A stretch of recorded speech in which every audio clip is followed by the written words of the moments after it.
Safdah TV. Bismillahirrahmanirrahim.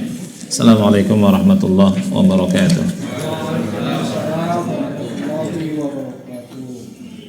Alhamdulillah, wassalatu wassalamu ala rasulillah wa ala alihi wa ashabihi wa man wala wa la hawla wa la quwwata illa billah, amma ba'd.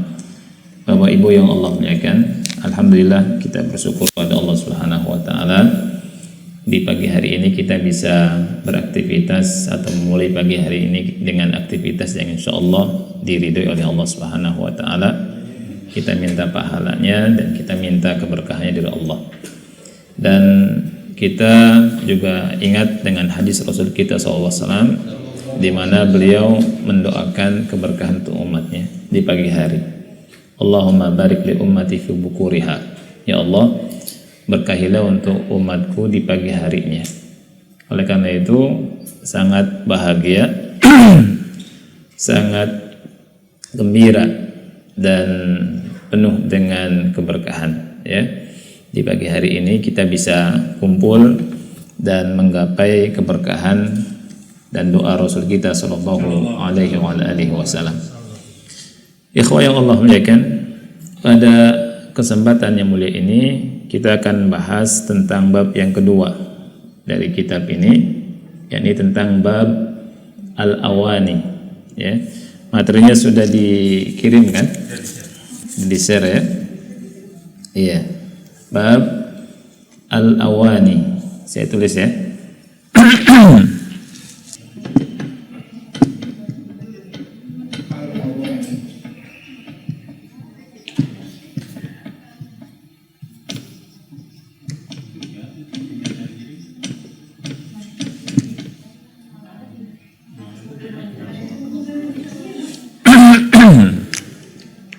Iya. Baik. Jadi bab awani. Bab awani itu bab tentang bejana. Ya, bejana. Dia jamak dari ina. Ya. Nah, ikhwah fillah yang Allah muliakan, ulama berkata, kenapa bab awani ini, ya, diletakkan di kitab Thaharah, pembahasan pertama, ya, kenapa tidak diletakkan di kitab At'imah? Kitab At'imah ini kitab tentang makan dan minum, ya kan? Kenapa awani kan bejana itu tempat untuk makan dan minum. Kenapa tidak ditaruh di sana tapi ditaruh di sini? Ya. Kenapa di kitab Thaharah? Ulama seperti Syekh Muhammad bin Shalih Al-Utsaimin rahimahullahu taala mengatakan karena masih ada hubungannya dengan kitab Thaharah. Kitab Thaharah kan di antara materi untuk mensucikan adalah dengan apa? Dengan air, kan? Air, benda yang cair, dan di antara tempatnya adalah awani, bejana. Bahkan dulu seringnya ditaruh bejana, kan gitu. Kalau kita wudu dan seterusnya, belum ada keran. Sekarang alhamdulillah ada keran dan seterusnya. Taib. Ikhwah yang Allah muliakan, hukum asal tentang awani, ya, apa hukum asalnya? Ini pembahasan yang pertama kali yang kita bahas, ya. Hukum asal tentang bejana adalah suci dan halal. Ya, hukum asal tentang bejana adalah suci dan halal. Jadi hukum asalnya suci, ya. Hukum asal. Hukum asal bejana adalah apa? Suci dan halal. Suci dan halal. Ya. Dalilnya adalah surat Al-Baqarah ayat 29. Surat Al-Baqarah ayat 29. Allah berfirman di surat Al-Baqarah ayat 29, huwallazi khalaqalakum ma fil ardi jami'a. Huwallazi khalaqalakum ma fil ardi jami'a. Dialah Allah Subhanahu wa taala yang menciptakan untuk kalian apa-apa yang ada di muka bumi, jami'a, semuanya. Ya. Jadi di Al-Baqarah ayat 29, untuk lebih tepatnya saya tulis huwallazi khalaqa lakum ma fil ardi jami'an. Ya, lihat. Pakai mic enggak? Mana? Itu aja. Bisa kan? Bisa. Nah, jadi lihat Bapak Ibu yang Allah muliakan, huwallazi, dialah Allah yang khalaqa, artinya apa? Menciptakan. Lakum, untuk kalian. Ma fil ardi, apa-apa yang di atas muka bumi, semuanya. Ya. Menunjukkan kebolehannya untuk kita adalah kalimat lakum sini. Dan di sini kata ulama lam untuk ibahah, kemubahan. Jadi apa yang ada di muka bumi ini itu Allah ciptakan untuk kalian. Itu. Ini dalil bahwa segala sesuatu hukum asalnya di dunia ini mubah. Ya. Segala sesuatu di dunia ini hukum asalnya apa? Mubah. Makanya ada kaidah al-aslu fil asya'i al-ibahah. Ini kaidahnya. Kita tulis kaidahnya. Al-aslu fil asya'i al-ibahah. Jadi hukum asal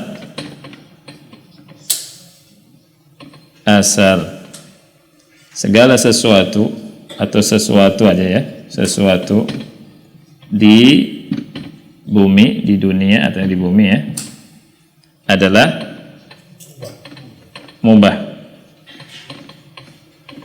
Ini kaidah pertama. Hukum asal, sesuatu yang ada di bumi itu halal, ya, kecuali kalau ada dalil yang mengharamkannya. Kecuali kalau ada dalil yang mengharamkannya, ya. Nah, baik. Kemudian kaidah yang kedua, jadi lihat al-aslu, mau habis nih. Ada yang baru tapi susah dihapus. Pakai yang kecil aja, nggak apa-apa. Coba yang kecil, ini baru juga. Nggak apa-apa. Iya.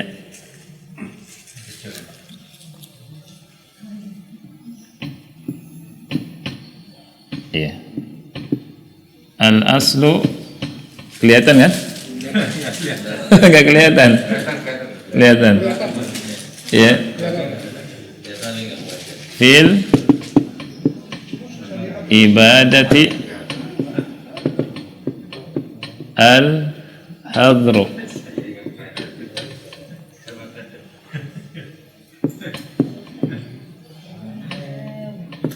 Ya. Ini kaidah yang kedua. Hukum asal ibadah itu haram. Nah, kita bahas ini dulu. Ya, bahas judul. Jadi Bapak Ibu, kita kembali. Yang pertama, hukum asal sesuatu yang ada di bumi, ya, itu halal apa haram? Halal. Tapi kalau hukum asal ibadah haram atau halal? Haram. Ini penting. Ini kaidah disepakati sama ulama. Kita bahas yang ini. Hukum asal sesuatu yang ada di bumi itu halal untuk kita. Dalilnya tadi surat apa? Al-Baqarah ayat 29. Bejana hukum asalnya halal. Ya. Bejana apa saja? Kayu, kemudian dari apa lagi? Kaca, dari plastik, itu halal. Kecuali, perhatikan, kecuali kalau ada dalil yang mengharamkannya. Makanya ketika ada orang mengharamkan sesuatu, ya, yang kaitannya dalam urusan dunia, yang kaitannya dalam urusan bumi ini, maka kita minta apa? Minta dalilnya. Mana Mbak mengatakan ini haram? Mana Mas katakan ini haram? Karena hukum asal dari yang berkaitan dengan dunia adalah halal dan mubah, suci. Terus apa dalilnya? Dalilnya ini surat Al-Baqarah ayat 29. Huwallazi khalaqa lakum ma fil ardi jami'a. Dialah Allah yang menciptakan segala sesuatu lakum, untuk kalian, ya, di atas muka bumi ini. Ada orang lagi makan di rumah makan. Biasanya orang Sunda suka nasi, ya, kemudian macam-macam. Ada lalap-lalapan, betul. Ya, kalau Masya Allah di warung Sunda itu semua dihitung kecuali nasi, nggak dihitung. Kalau dihitung susah. Satu-satu. Ya kan? Nah, jadi ketika kita dikasih buah yang segini, namanya poh-pohan, ya, buah poh-pohan. Datang orang, Mas, ini poh-pohan haram, nggak boleh dimakan. Ya, kita sebagai thalibul ilmi, ketika ada yang mengharamkan poh-pohan ini, kita lihat poh-pohan dunia atau masalah apa? Asal dunia yang ada di bumi. Hukum asalnya halal. Ketika ada yang datang ini haram, baik, mana dalilnya? Seperti itu. Karena hukum segala sesuatu yang berkaitan dengan dunia, dengan bumi itu halal, kecuali kalau ada dalil yang mengharamkannya. Dan tentunya yang mengharamkannya adalah sedikit. Nah, di antaranya masalah yang akan kita bahas. Jadi semua masalah dalam masalah dunia ini, segala sesuatunya adalah al-asl adalah apa? Mubah. Masalah muamalat, ya, jual beli, sewa menyewa, dan seterusnya, itu hukum asalnya halal. Kemudian masalah apa lagi? Masalah tabarruat. Tabarruat ini masalah apa? Semacam sedekah, kemudian hadiah, kemudian apalagi yang berhubungan dengan tabarruat, ya, ini hukum asalnya apa? Halal. Kemudian masalah makanan, dari binatangnya, hewan-hewannya, hukum asalnya halal, ya. Dari buah-buahannya hukum asalnya halal. Dari sayurannya hukum asalnya halal. Kalau ada orang yang mengharamkan misalkan makanan tertentu dari hewan tertentu, maka butuh apa? Butuh dalil, ya. Kemudian masalah pakaian juga hukum asalnya apa? Halal. Pakaian hukum asalnya halal. Antum mau pakai pakaian apa saja hukum asalnya halal. Kecuali kalau ada yang memakai pakaian sutra. Nah, buat laki-laki pakaian sutra halal apa haram? Haram karena ada apa?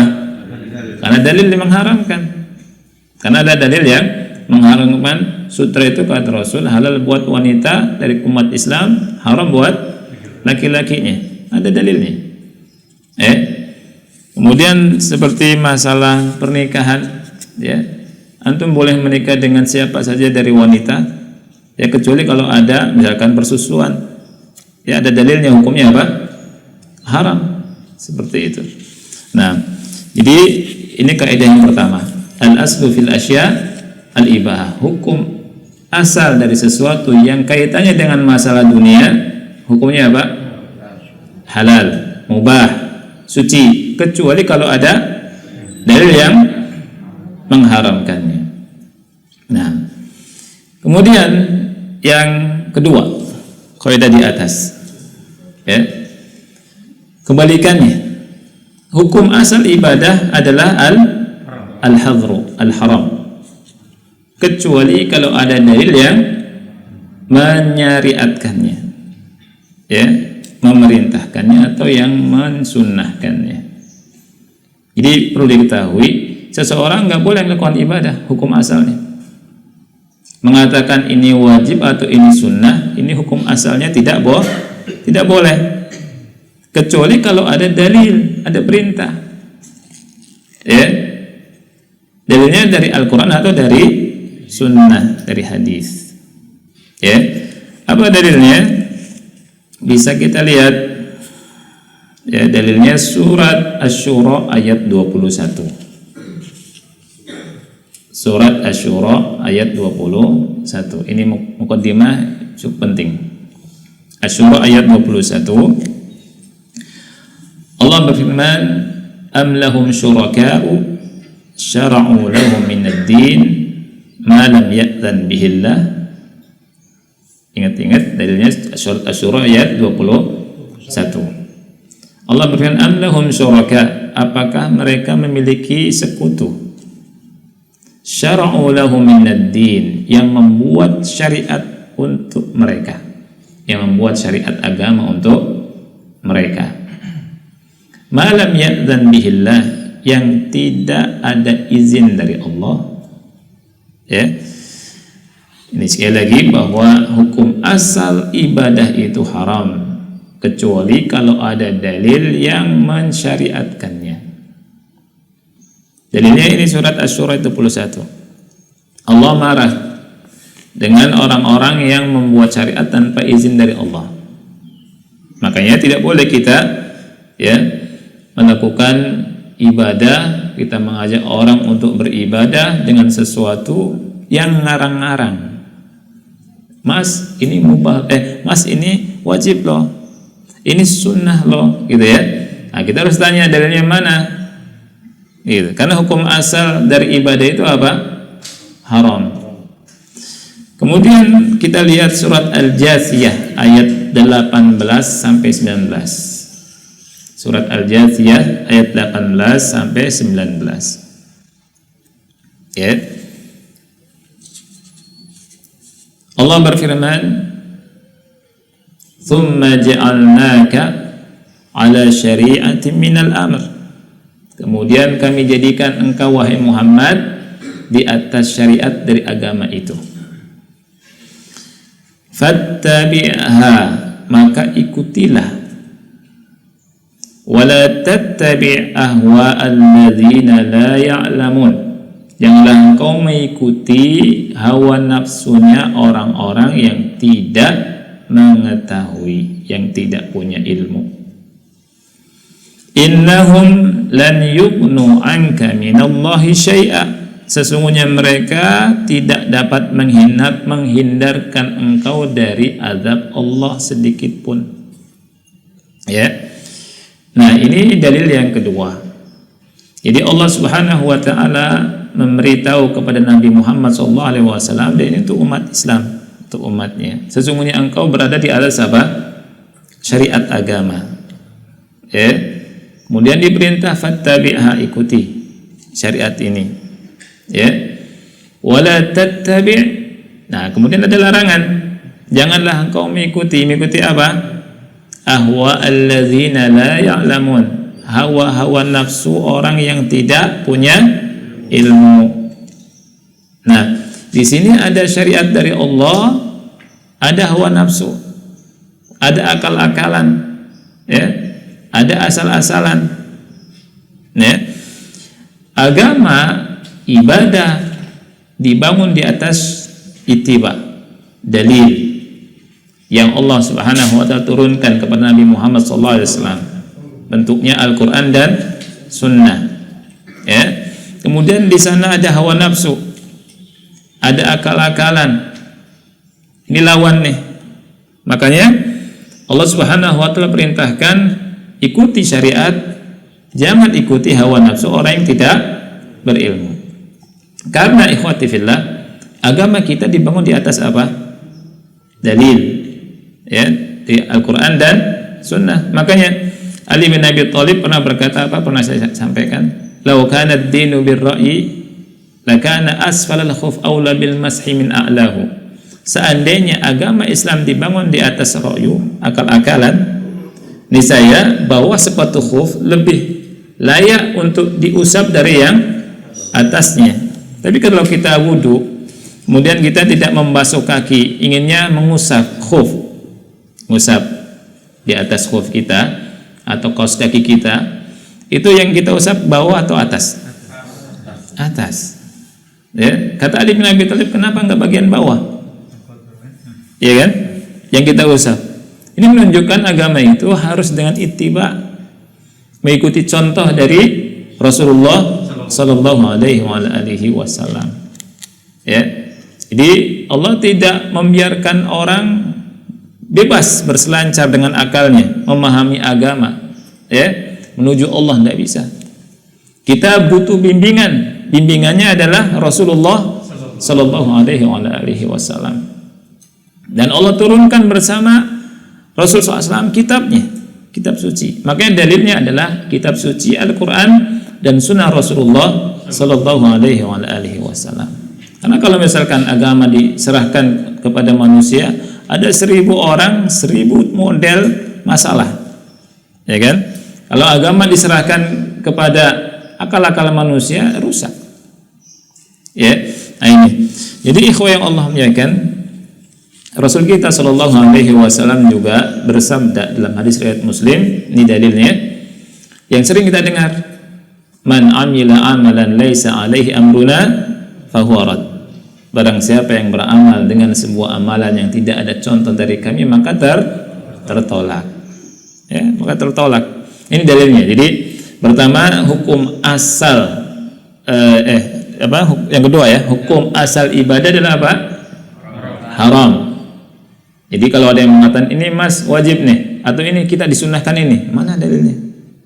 Ya, kemudian dalil itu jangan sampai kita termakan dengan dalil-dalil yang disebutkan hanya sekedar share dari orang tanpa jelas hadisnya mana, ya kan? Kemudian dalilnya di kitab sunnahnya mana, hanya dongeng-dongeng gitu, ya, dongeng-dongeng dari orang. Ini pun jangan. Karena kita punya apa? Punya pegangan Quran dan Sunnah. Yang Rasul SAW bersabda, taraktu fikum amrain lan tadhillu ma in tamassaktum bihima kitaballah wa sunnati. Aku tinggalkan pada kalian 2 perkara, kalian tidak akan tersesat selama-lamanya selama memegang 2 perkara tersebut, ini kitab Allah dan sunnahku. Ya. Jadi kalau kita melakukan amalan sebesar apapun, sehebat apapun, ya, semahal apapun, kalau tidak ada contoh dari Rasul SAW, maka tertolak. Rasul berkata, man amila amalan laisa alaihi amruna fahuwa raddun.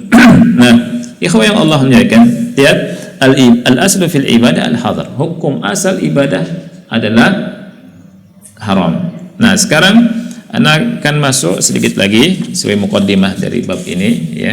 Karena kita akan bahas 1 atau 2 hadis saja, singkat. Ada 6 perkara yang harus diketahui supaya ibadah kita sesuai dengan syariat, ya. 6 hal. Yang pertama, sabab atau sebab. Sebabnya, bahasa Arabnya as-sabab, as-sababu. Yang kedua, jenis, bahasa Arabnya al-jinsu, ya, al-jinsu. Yang ketiga, kadar, kadar atau al-qadru.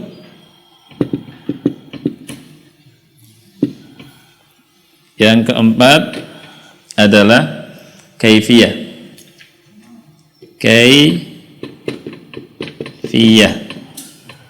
tata cara, ya, al-kaifiyah. Yang kelima adalah al-makan. Makan ini tempat.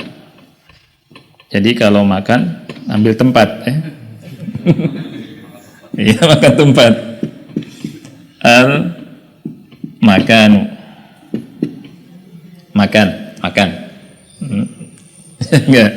Baik. Yang keenam, waktu. Zaman. Az-zaman. Ya. Kita bahas.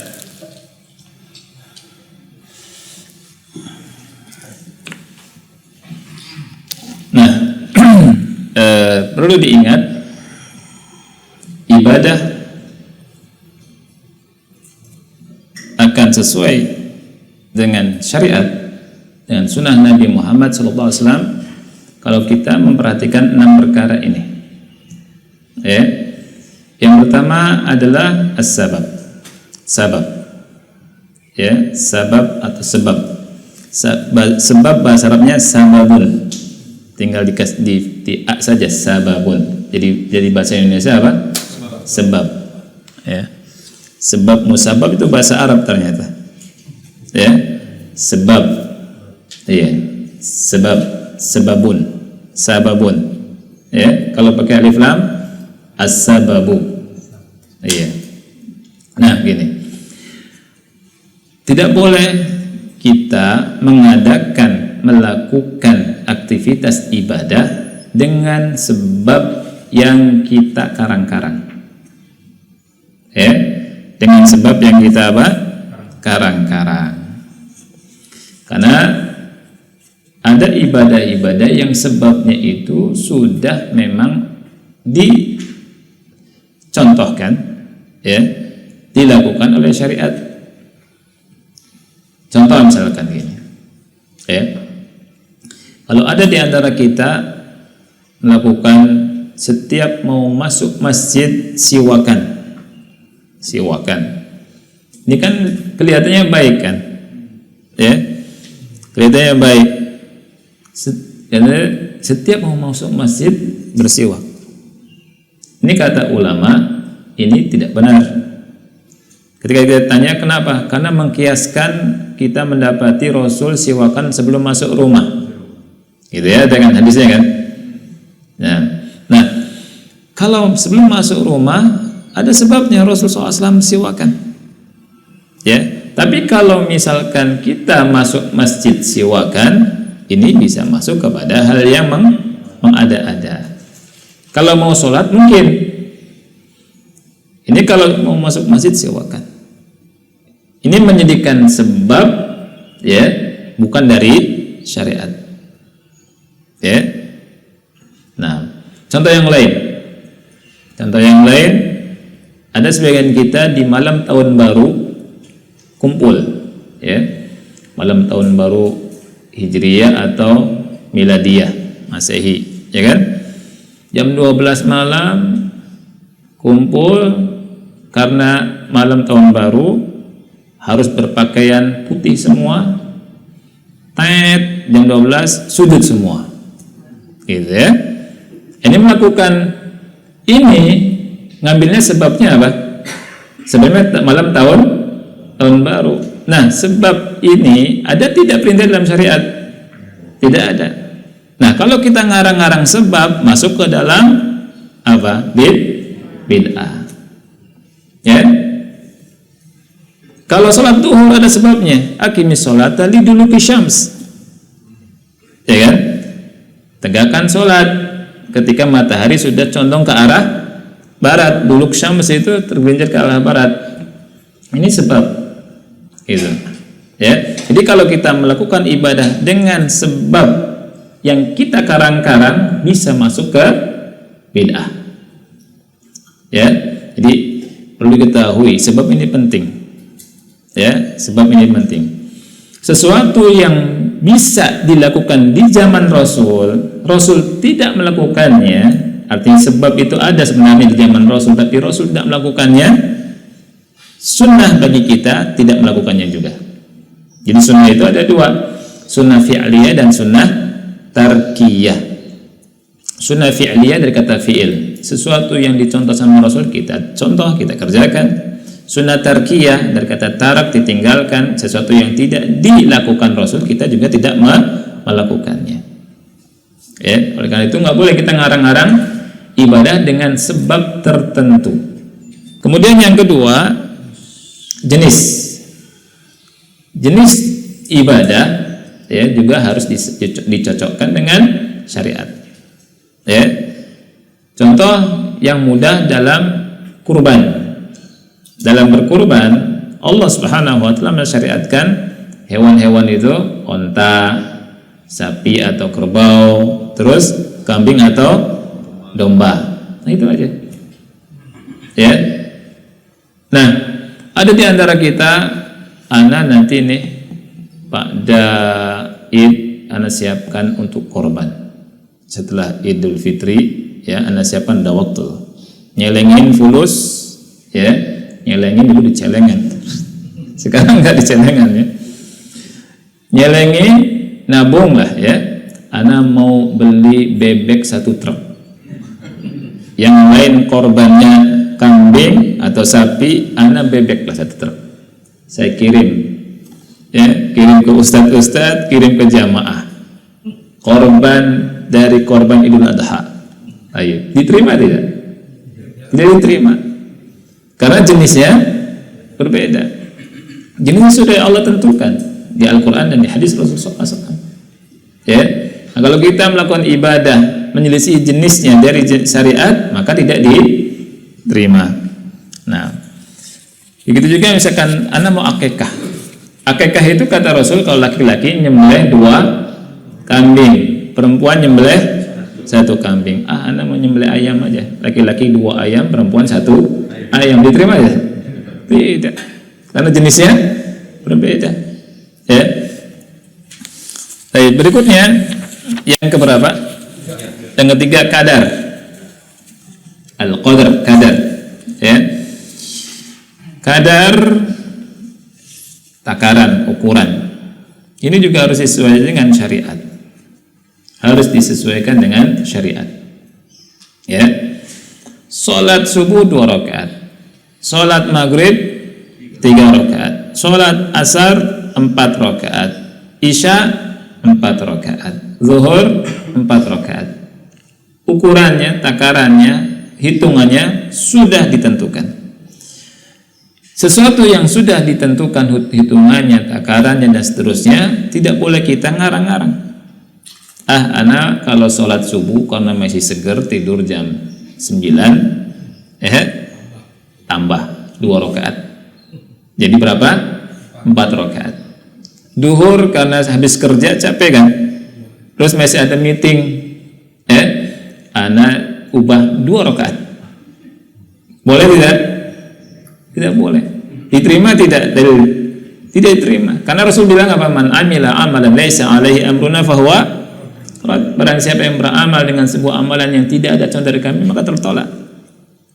Makanya ayat-ayatnya dan hadisnya tadi kita didahulukan supaya kita ingat bahwa syariat ini itu dari Allah Subhanahu wa taala. Allah perintahkan dan Allah utus Rasulnya sallallahu alaihi wasallam. Karena manusia kalau ditinggalkan begitu saja nggak bisa dia kembali kepada Allah. Orang-orang sebelum kita itu kuatnya luar biasa. Kemudian otaknya juga pinter-pinter. Ya. Sampai sekarang Anda punya guru dari Mesir tuh, ada negeri-negeri yang dihancurkan, ya, bekas-bekasnya masih ada.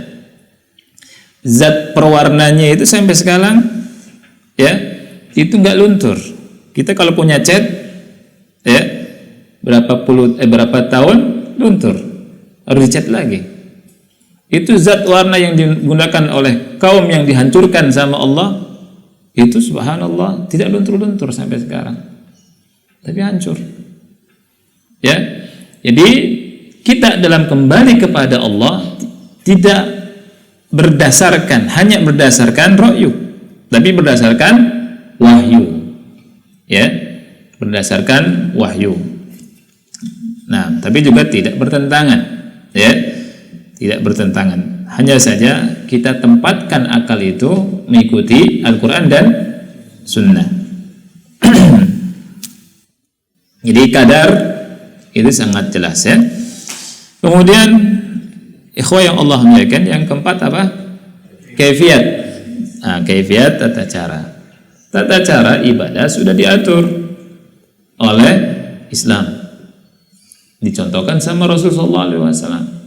Salat itu Rasul sampai bilang, "Shallu kama ra'aitumuni usolli." Salatlah kalian sebagaimana kalian melihat aku salat. Ya. Pertama takbiratul ihram, kemudian istiftah, baca Al-Fatihah, habis berdiri ruku, habis ruku i'tidal, habis itu sujud. Ya kan? Duduk di antara dua sujud terus seperti yang kita ketahui. Kemudian ada di antara kita, kalau saya habis berdiri itu langsung sujud. Habis sujud ruku. Habis ruku duduk di antara dua sujud. Diterima tidak salatnya? Tidak diterima salatnya. Karena kaifiyatnya menyelisihi tata cara Rasulullah sallallahu alaihi wasallam. Rasul bilang, "Shallu kama ra'aitumuni usolli." Jadi kalau misalkan agama ini diserahkan ngarang-ngarang, ya setiap kita boleh ngarang-ngarang, sudah, ya kita bisa bingung. Nah, kata Abu Hanifah kan begini, pernah saya sampaikan juga, cuma ingatkan. Kata Abu Hanifah, "Lau kana ad-dinu bir-ra'yi la qultu bi wujubil ghusli minal bauli wala bi wujubil ghusli minal mani." Kata Abu Hanifah, seandainya agama dibangun di atas ra'yu, akal-akalan, saya akan berpendapat setelah buang air seni wajib mandi untuk kita semua. Mandi besar. Tapi kalau setelah keluar air mani tidak wajib mandi. Ditanya kenapa? Karena air mani ini ulama mengatakan tidak najis. Ada sebagian ulama mengatakan najis, tapi yang rajih tidak najis. Sedangkan air seni semua ulama sepakat ijma' najis. Ya. Kalau hanya dengan akal berarti kalau najis lebih parah kan? Mandi. Ya. Repot akhi. Bisa masuk rumah sakit. Sering mandi kita. Ya, mandi terus. Ya kan? Qobla subuh mandi, ba'da subuh mandi, qobla zuhur mandi, ba'da zuhur mandi, kemudian sampai malam mandi terus. Nah ini. Jadi ikhwah, agama tidak dibangun di atas apa? Di atas akal-akalan. Tapi dalil Quran dan Sunnah Nabi yang mulia alaihi salatu wassalam. Yang kelima, makan. Ya. Makan itu apa? Tempat. Makanun, al-makanu. Ya. Nah, al-makan tempat. Jadi tempat sudah diatur. Ibadah haji tempatnya di mana? Di Mekah. Tawaf tempatnya di mana? Sekitar Ka'bah. Ya kan? Boleh nggak kita tawaf ya di tempat kemudian kita keramatkan di tempat itu? Di tempat A misalkan. Sekarang kita nggak boleh menyebutkan tempat tertentu. Ya. Anda mau menyebutkan takut, ya kan? Nah, jadi zaman sekarang kita harus hati-hati ngomong, ya. Semua dilaporin, ya kan? Nah, dakwah salafiyah sudah membuat orang ketar-ketir, ya, masya Allah, karena menyinggung semua kepentingan. Dan gak ada urusan, dakwah salafiyah gak ada hubungan dengan macam-macam. Yang penting Quran, Sunnah, taat sama Allah, selesai. Ya, seperti itu. Jadi tawaf itu hanya ada di Ka'bah. Tidak ada ibadah tawaf kecuali di sana. Makanya kalau misalkan umrah atau haji, ada waktu tuh kesempatan untuk tawaf. Karena pahalanya besar. Kita bisa bayangkan para nabi pernah menginjakkan kakinya di situ untuk tawaf. Ya. Kemudian para sahabat juga semua tawaf di situ. Rata-rata tawaf di situ, rata-rata. Ya. Tabi'in, atba'ut tabi'in, orang-orang soleh tawaf di situ. Ya, kalau misalkan kita haji umroh tidur aja di rumah di hotel, gimana ceritanya itu? Ya, ahsan tidur di rumah tuh ibadah di hotel sana. Ya tidak. Nah, jadi ikhwah yang Allah muliakan, jadi ada tempatnya di situ. Makanya kalau ada usul, enggak, ibadah haji enggak mesti ke sana, enggak mesti ke Arafah untuk wukufnya, ya. Kita wukuf aja misalkan di lapangan kita di Indonesia nih, bukan misalnya di Depok. Wukuf di situ tanggal 9. Boleh tidak? Nggak boleh, nggak diterima. Tempatnya di situ. Wa adzin fin nasi bil hajj, kata Allah. Umumkan kepada manusia untuk melakukan ibadah haji. Misalnya mereka datang, ya, berjalan kaki dengan pakai onta dan seterusnya dari segala macam penjuru. Itu. Ini buka haji di Depok misalkan, ya. Kalau ini kan saya sekedar contoh, insya Allah nggak kena, ya. Nggak kena delik aduan. Nah, yang penting jangan ngecek orang, kan. Ya, contoh yang kelima juga, contoh itikaf. Itikaf di mana? Di masjid. Kalau 10 hari terakhir bulan Ramadan, kalau mau itikaf ya di masjid. Ada sebagian orang anak itikaf di rumah aja lah. Ya, itu bukan itikaf namanya. Dan seterusnya, ya. Baik.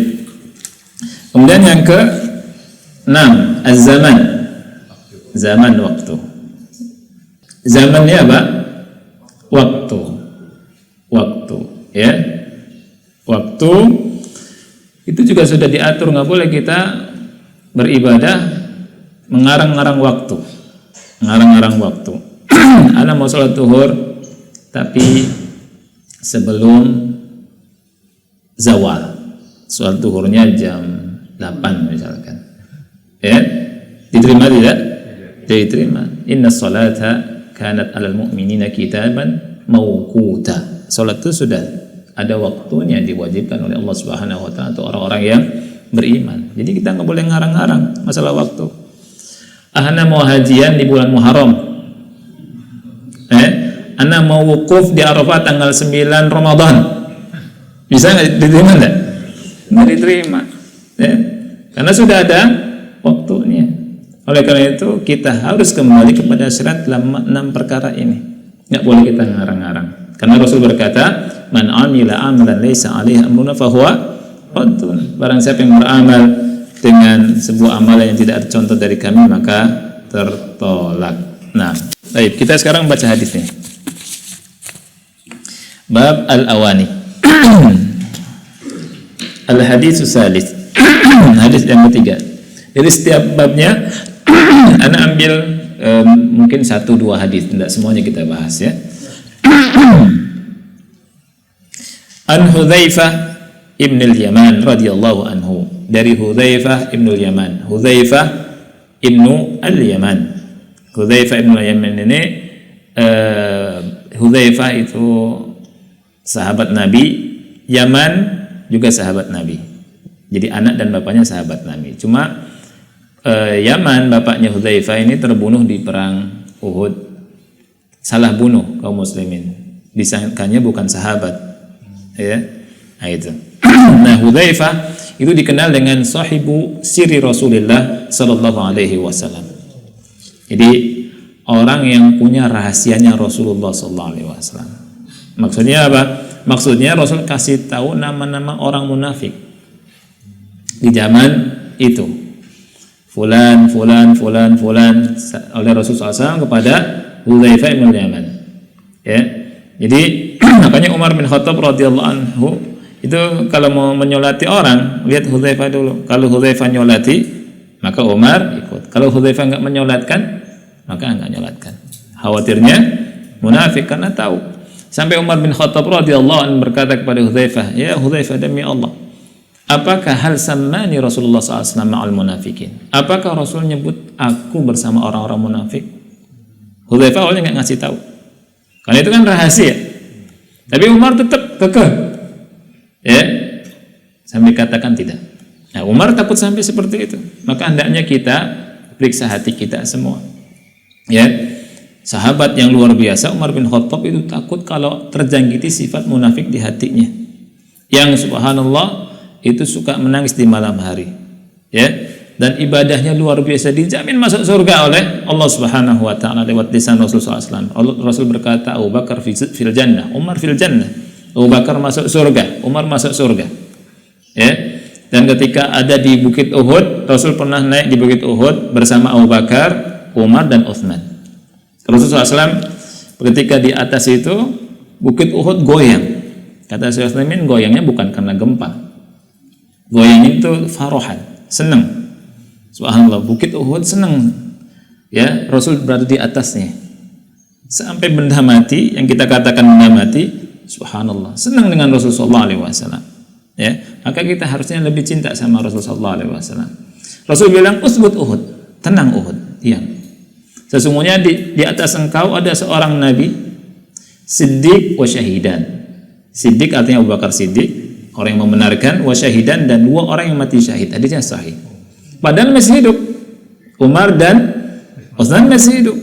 Dan terbukti Umar itu terbunuh dan Utsman juga mati terbunuh. Itu di awal-awal Rasul bilang gitu, wa syahidan. Ya. Makanya hadis Rasul SAW adalah hak. Al-Quran hak. Hadis Rasul hak. Kalau kita ingin baca Quran semakin tambah beriman, baca surat Ar-Rum tuh. Ar-Rum, wulidatir Rum fi adnal ardi wa hum min ba'di ghalabihim sayaglibun. Romawi dikalahkan. Setelah kekalahannya dalam waktu yang singkat mereka akan mengalahkan Persia.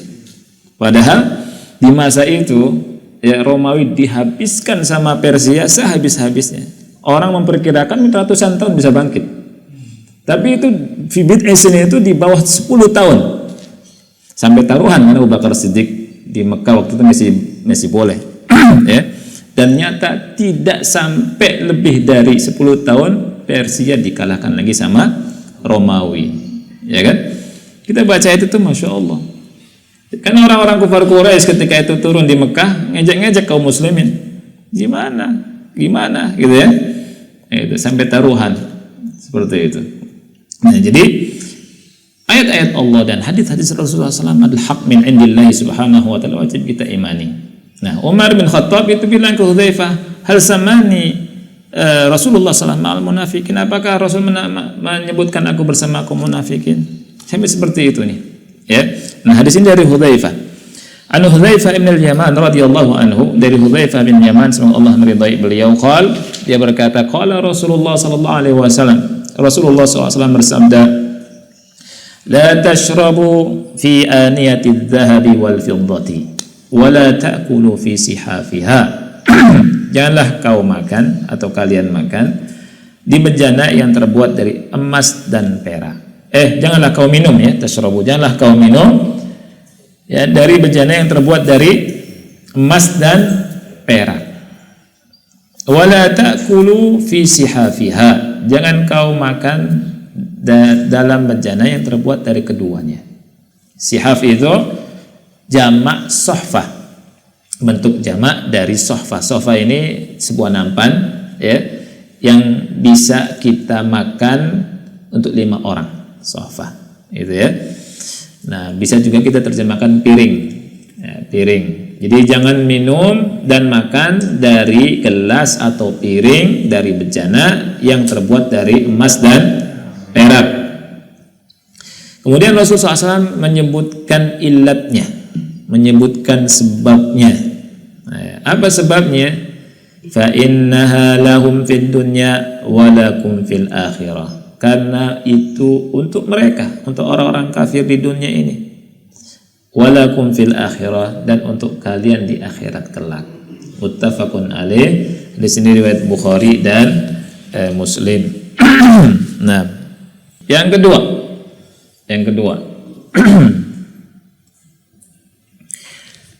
anna, bahwasannya manistabaha isti'malaha, orang yang membolehkan menggunakan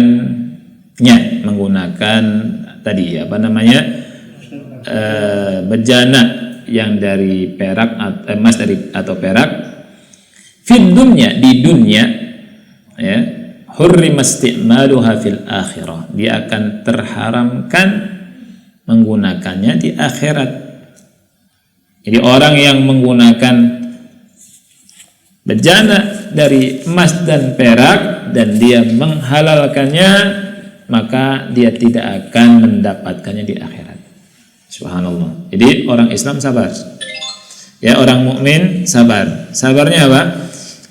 Kita nanti ya di surga Kita berharap masuk surga kan? Boleh kan? Ya. Akan makan dan minum dari bejana ini. Subhanallah. Akan makan dan minum dari bejana emas dan perak. Karena di sana ya perhiasannya emas dan perak. Sampai gelas-gelasnya, piring-piringnya dari emas dan perak. Subhanallah. Ya, kenikmatan dan keindahan yang luar biasa. Ya, yang Allah berikan untuk penduduk surga. Ya, surga apa surga nih? Kalau bahasa Arab ini, bahasa Indonesia ini surga orang ngerti, surga juga orang ngerti. Tapi kalau bahasa Arab, antum domah dengan fathah sama kasroh, ya udah ketukar artinya. Ya. Ini intermezzo dulu ya.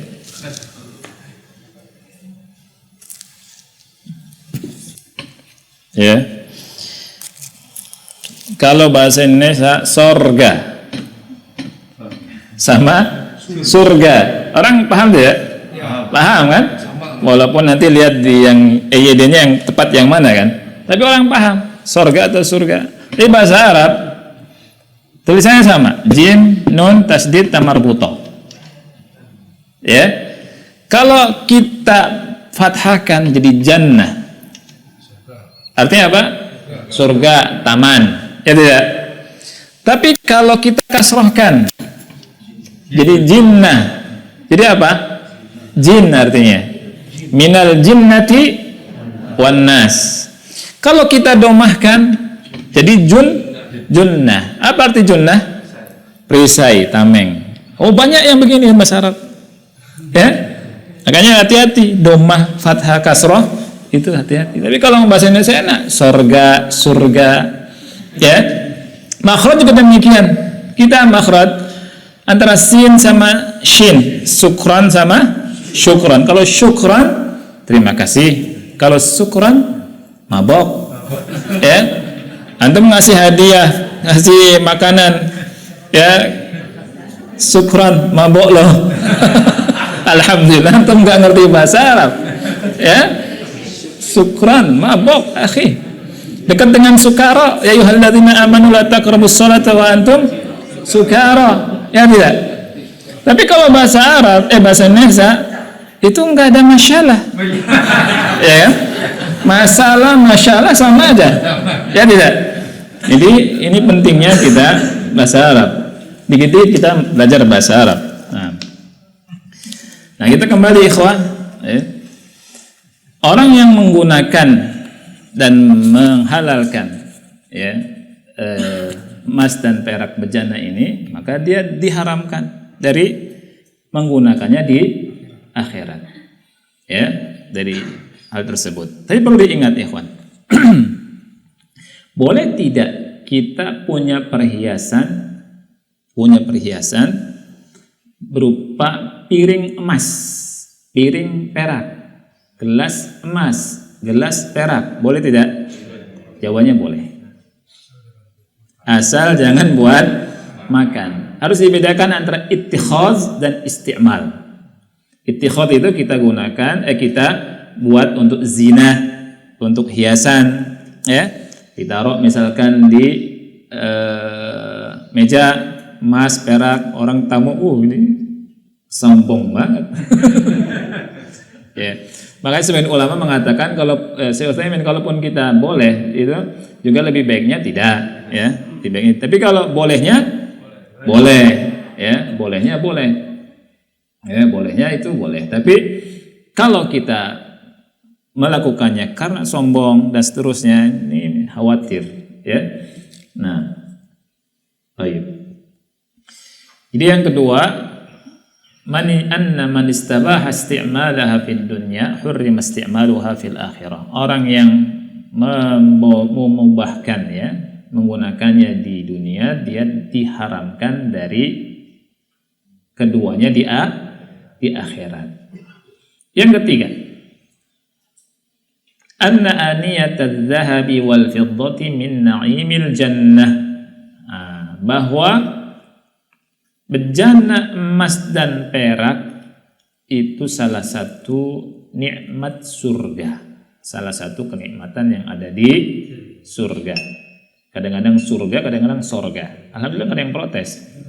Iya. Kalau bahasa Arab udah diprotes sana sini sudah.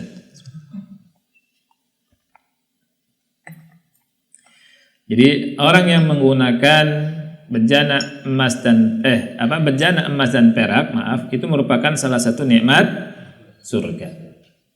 Jadi di surga itu di antara kenikmatannya bejana kita ya terbuat dari emas atau perak. Asli, murni ya, bukan emas palsu. Ya.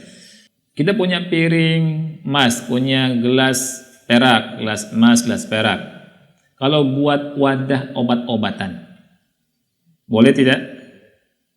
Boleh jawabannya. Pokoknya selain untuk makan dan minum. Karena kata Syekh Utsaimin, ini hadisnya untuk makan dan minum. Walaupun sebagian ulama mengatakan nggak boleh. Tapi kata Syekh Utsaimin, kita tidak boleh menyempitkan sesuatu yang diluaskan oleh syariat. Ya.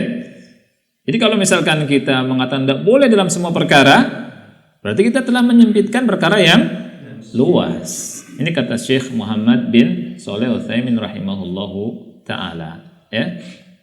Nah, yang keempat, ya, al-wa'idus syadid ala man syariba. Jadi al-wa'id itu ancaman, asyadid yang keras. Ala man syariba bagi orang yang minum fi aniyati fiddatin dalam bejana perak. Minum dari bejana terbuat dari apa? Perak.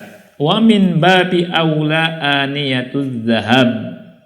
Wa min babi aula aniyatuz zahab. Lebih ngerinya lagi bejana emas. Ya. Wa dzalika lima rawathu Ummu Salamah radhiyallahu anha, dan hal tersebut adalah didasari dengan hadis yang diriwayatkan oleh Ummu Salamah radhiyallahu anha. Qalat, di mana dia berkata, qala Rasulullah sallallahu alaihi wasallam, Rasulullah SAW bersabda, alladzi yashrabu fi ina'il fiddah, orang yang minum dari bejana perak, innama yujarjiru fi batnihi naro jahannam, sesungguhnya dia sedang mengguyurkan, memasukkan dalam perutnya api jahannam. Muttafaqun alaih. Hadisnya kalau muttafaqun alaih berarti siapa riwayatnya? Bukhari dan Muslim, ya. Nah, sampai sini kita masuk ke halaman 27-nya. Halaman 27. Dua hadis saja kita bahas dalam pertemuan yang singkat ini. Halaman 27, al-hadits rabi', hadis yang keempat, ya. An Abi Tha'labah al-Khushani, dari Abu Tha'labah al-Khushani radhiyallahu anhu, semoga Allah meridhai beliau. Qala, beliau berkata, ataitu Rasulullah sallallahu alaihi wasallam, aku mendatangi Rasulullah sallallahu alaihi wasallam. Siapa yang berkata demikian? Abu Tha'labah al-Khushani, ya. Fakultu, aku berkata, ya Rasulullah, wahai Rasulullah, inna bi ardi qaumin ahlil kitab, sesungguhnya kami pernah berada di sebuah tempatnya suatu kaum dari kalangan ahli kitab. Ahli kitab ini Yahudi dan Nasrani, ya. Na'kulu fi aniyatihim. Nah, kami makan di bejana mereka, tapi tidak disebutkan di sini bejana emas dan perak. Bejana secara umum kalau ini, ya. Karena kita sedang membahas tentang babul awani, bab bejana secara umum, ya.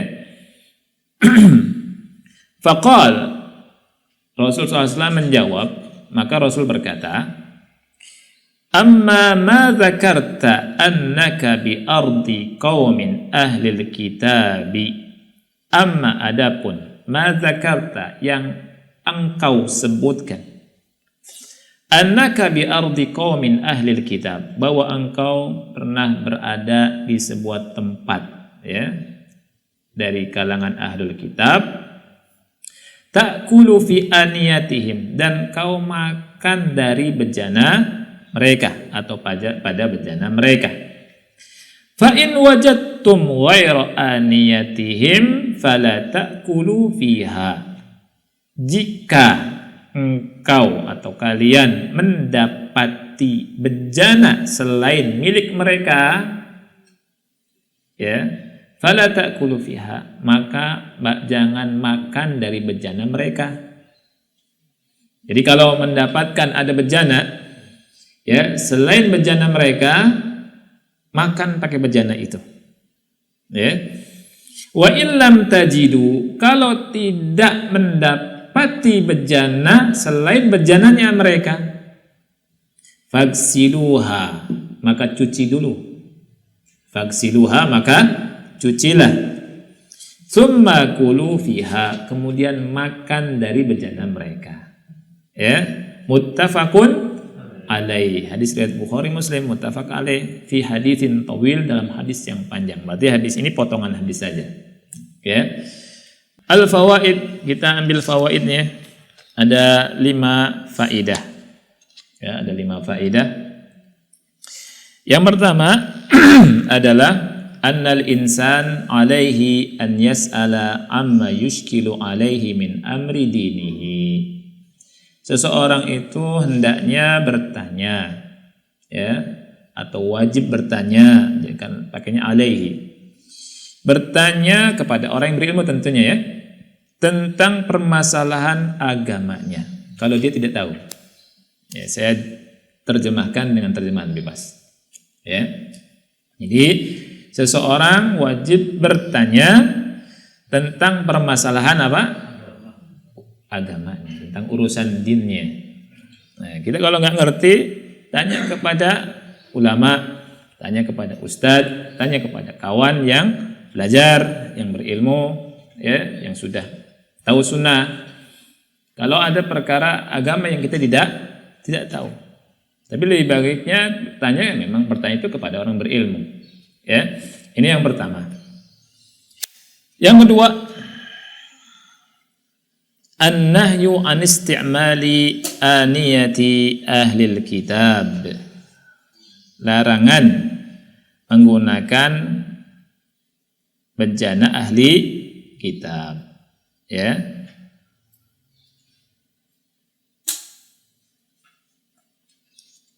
Ini yang kedua, ya. Yang ketiga, annahu idza lam yujad ghairu aniyatihim fayajuzu isti'maluha ba'da ghusliha. Sesungguhnya apabila tidak ada bejana kecuali bejananya mereka, maka boleh digunakan setelah apa? Dicuci. Setelah dicuci. Kenapa ya, kawan? Karena kan mereka kadang makan daging yang haram. Daging babi misalkan, ya. Daging apa gitu yang haram, ya. Ini untuk kehati-hatian dicuci. Gitu. Kan kita nggak boleh konsumsi babi, ya. Apakah minyaknya atau dagingnya atau tulangnya, apalagi ada yang makan tulang babi. Nah, ada yang mengatakan gini, kan yang diharamkan kan daging babi, lahmat khinzir, berarti tulangnya tulangnya halal. Ini fikih syaitan halal, ya. Nah, masa tulangnya halal gara-gara daging babi yang diharamkan doang? Ini mazhab zahirinya keterlaluan, ya. Ya. Tulang itu sesuatu yang rendah, yang maksudnya lebih utama mana, daging apa tulang? Otomatis tulangnya haram, gitu cara berpikirnya kan. Nah, ulama begitu bilangnya. Jangan yang diharamkan nih dagingnya, berarti tulangnya enggak nih, gitu ya. Kalau sudah bulunya sekalian antum konsumsi nggak apa-apa deh. Ya. Nah, yang keempat, annahu idza qawiya adh-dhann fi najasati syai'i au qadaratihi fayambaghi ijtinabuhu. Sesungguhnya jika zon kita kuat, zon itu prasangka, berarti 75 ke atas ya, 75 ke atas, tentang kenajisan sesuatu, au qadaratuhu, atau kekotorannya, fayambaghi ijtinabuhu, maka sudah selayaknya, seyogyanya untuk dijauhi. Kalau kita disuguhi makanannya ahli kitab, zonnya kita ini jangan dari babi nih, maksudnya habis dipakai sama dia untuk konsumsi babi, ya kan? Cucinya kita nggak yakin, mungkin nggak bersih dan seterusnya. Kita lebih baik hindari, cari bejana lain. Kecuali kalau yakin bersih, ya sudah, lain masalah kalau yakin. Ya, kalau yakin lain masalah. Ini masalahnya adalah zon kuatnya adalah apa? Dia tidak suci. Kita menggunakan dalil dengan zon kuat itu ada di Quran, dijelaskan. Saya sering beberapa kali jelaskan masalah ini juga. Ketika membahas tentang mandumah qawaid fiqhiyah di Roja, juga membahas tentang hukum zon ghalib. Zon yang 75 ke atas, ya.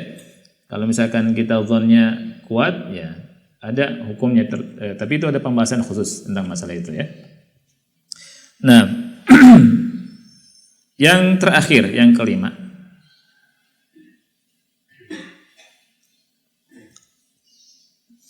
sabata, telah sabit, artinya sahih, ya, min hadits Imran bin Husain, dari hadis Imran bin Husain radhiyallahu anhuma, semoga Allah meridhai keduanya, anna Rasulullah sallallahu alaihi wasallam wa ashabahu, bahwa Rasulullah SAW dan sahabatnya, tawaddau, mereka berwudu, min mazadati, dari tempat air. Anda tulis di bawah tuh, tempat air yang terbuat dari kulit hewan, ya. Mazada itu tempat air yang terbuat dari kulit hewan. Imra'atin musyrikah, miliknya wanita musyrik. Ini menunjukkan, ya, bahwa bejana orang kafir juga suci. Ya. Bejana orang kafir suci, dan airnya itu suci, bisa menghilangkan najis. Ketika kita yakin itu suci. Jadi tidak ada pertentangan dengan hadis di atas. Ya. Kalau hadis di atas dibawa untuk kehati-hatian kita zonnya bejana itu digunakan untuk apa? Sesuatu yang najis. Kalau hadis tadi di mana Rasul berwudu bersama para sahabatnya dari bejananya orang musyrikah, ini yakin karena dia suci. Ya. Kan hukum asalnya kembali kepada asal. Al-aslu fil asya al-ibahah. Hukum asal sesuatu itu mubah dan suci. Ya, wallahu a'lam bishawab. Ini saja barangkali yang bisa kita bahas, ya. Mudah-mudahan bermanfaat, ya. Wassallallahu ala nabiyina Muhammad wa ala alihi wa sahbihi wa barak wasallam. Baik. Mudah-mudahan kita diberikan pahala oleh Allah Subhanahu wa taala dengan pahala yang besar, diberkahi kehidupan kita. Kita akhiri wassallallahu ala nabiyina Muhammad wa ala alihi wa sahbihi wa barak wasallam. Wassalamualaikum warahmatullahi wabarakatuh. Waalaikumsalam.